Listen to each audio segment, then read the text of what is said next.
في نصاب ممكن ينصب على شخص في عربية، وفي نصاب ممكن ينصب على شخص في بيت. بس في واحد باع برج إيفل نفسه، ومش مرة، لأ مرتين. سنة 1925 فرنسا خارجة من الحرب العالمية الأولى، الاقتصاد مدمر وبرج إيفل كان محتاج يترمم، وده كان عيب على الحكومة لأن مفيش فلوس. هنا دخل في الصورة راجل اسمه فيكتور لوستيج، نصاب من العيار التقيل، مش مجرد نصاب عادي. ده واحد بيقولك أنا ممكن أبيع لك حاجة محدش يحلم إنه يمتلكها.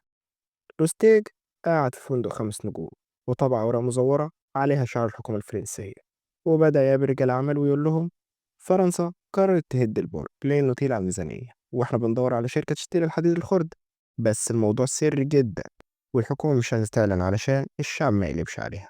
ده رمز باريس برضه. واحد من رجال الأعمال اسمه بويسي صدق الكلام، وفرح جدا إنه هيمتلك حديد برج إيفل. دفع له مبلغ كامل، وكمان رشوة صغيرة كده على جنب علشان يسهل الأمور.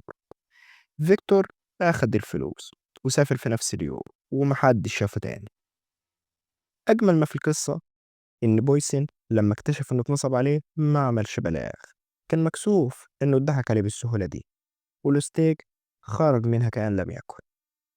لوستيج ما اكتفاش بكده، رجع بعدها بشهور وحاول يكرر نفس الخدعة تاني، نفس الفندق، نفس الورق، نفس الكذب، وفعلا نصب على رجل من رجال الأعمال في 200,000 دولار.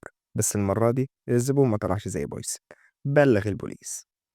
فيكتور هرب على أمريكا، وهناك لعب لعبة تقيل، نصب على بنوك وناس وحتى على الكابوني نفسه، زعيم المافيا اللي كان في الإجرام أشهر من كريستيانو في الكورة.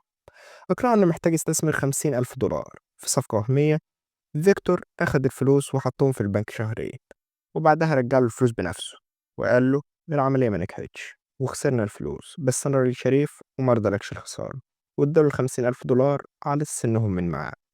وكمان الكابوني اداله 5,000 دولار مكافأة، كانوا هما مكسبهم من النصبايا.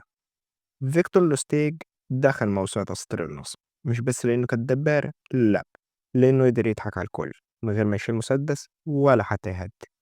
لو عجبتك القصة ما تستغربش، لسه في بلاوي تانية مستنياك.